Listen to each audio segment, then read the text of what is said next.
হাতে সময় অল্প, আর এই অল্প সময়ে সব ভোটারের কাছে পৌঁছাতে হবে। তাই প্রচন্ড গরম উপেক্ষা করে সকাল থেকে কাকসা অঞ্চলের বাড়ি বাড়ি ঘুরছেন গলসির তৃণমূল প্রার্থী অলোক মাঝি। মাঝের মধ্যে গাছের ছায়ায় জিরিয়ে নিচ্ছেন, আর নির্বাচনের ব্যস্ততার মধ্যে তার খাবার শুকনো মুড়ি আর শশা। ভোটারদের সামনে তুলে ধরছেন তৃণমূল সরকারের উন্নয়ন, চাইছেন আশীর্বাদ, কথা দিচ্ছেন বাকি কাজ শেষ করবেন। এদের কাকসা এলাকায় প্রচারে গিয়ে তিনি এক অভিনব উদ্যোগের মাধ্যমে সাধারণ মানুষের দৃষ্টি আকর্ষণ করেন।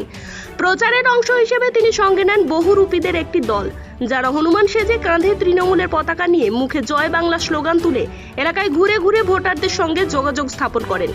এই ব্যতিক্রমী প্রচার কৌশল এলাকায় ব্যাপক সাড়া ফেলে এবং সাধারণ মানুষের মধ্যে উৎসাহের পরিবেশ তৈরি হয়। প্রার্থীর দাবি, সরকারের আমলে শিল্পীরা উপকৃত, তাই স্বইচ্ছায় মাঠে। হনুমানকে আমরা পুজো করি, হনুমান কোনো দলের নয়, বিজেপির জনসমর্থন নেই। বাংলার মানুষ দিদির সঙ্গে প্রচারে তা স্পষ্ট। বর্ণাঢ্য প্রচারে মিলল ব্যাপক সাড়া। 42 ডিগ্রি নয়, গলসিতে এখন বইছে উন্নয়নের হাওয়া। শেষ রায় দেবে জনতা।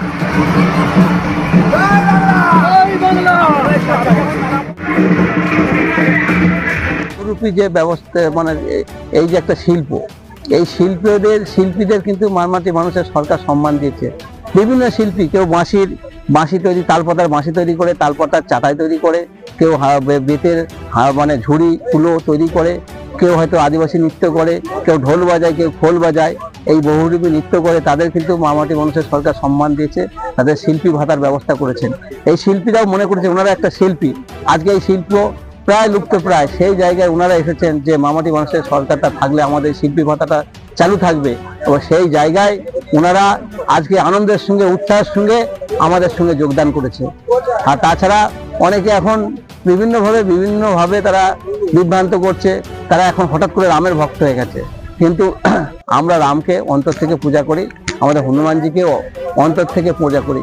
সেই জায়গায় ওনারাও একটা প্রতীকী হলেও ওনারা সেই জায়গায় মামাটি মানুষের সরকার মমতা বন্দ্যোপাধ্যায়ের সঙ্গে আছে, সাথে আছে, সেটা ওনারা বোঝানোর জন্য আজকে আমাদের সাথে যোগদান করেছে। একটা জিনিস হচ্ছে, মানে উত্তরপ্রদেশের বা দিল্লির মুখ্যমন্ত্রী যতই আসুক, পানাগড়ের মানুষ মামাটি মানুষের সঙ্গে আছে, মানুষের সাথে আছে। আপনারা বিভিন্ন জায়গায় আমরা দেখছেন, কিছুদিন আগে একটা আমাদের বনকাটি অঞ্চলে প্রোগ্রাম হয়ে গেল, আমাদের কাঁকসায় প্রোগ্রাম হলো। মানুষের সমর্থন কোথায়? মানুষ তাদেরকে দেখতেও আসছে না। তাদেরকে যে নীতিগতভাবে প্রত্যাখ্যান করেছে, সেটা বিভিন্ন সভা মঞ্চ থেকেই সেটা আমরা বুঝতে পারছি।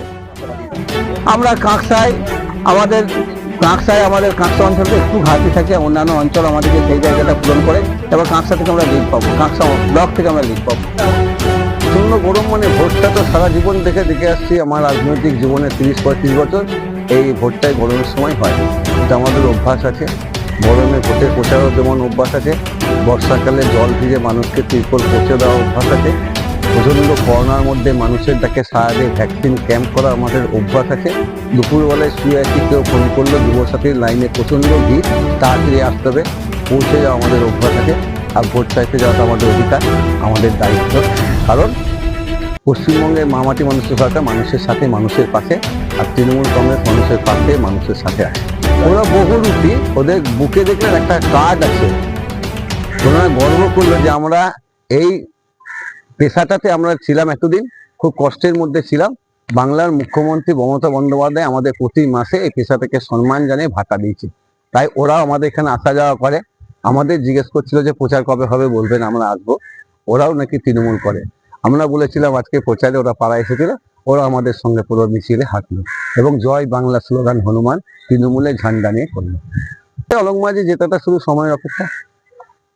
এই প্রচারে আমরা তৃণমূলের মামাটি, আমরা হনুমান সেজে ওনাদেরকে আনন্দ দিয়ে, মামাটিকে আনন্দ দিয়ে আমরা এসেছি। হ্যাঁ, বীরভূম থেকে এসেছি আমরা। বীরভূম লাভপুর থানা, হ্যাঁ, বিষয়পুর গ্রাম বাড়ি। হ্যাঁ, বার্তা দিতে চাইবে দেখাই আমরা সেরকম জয় বাংলা করছি ওনাদের সঙ্গে। আমার নাম দলিল চৌধুরী।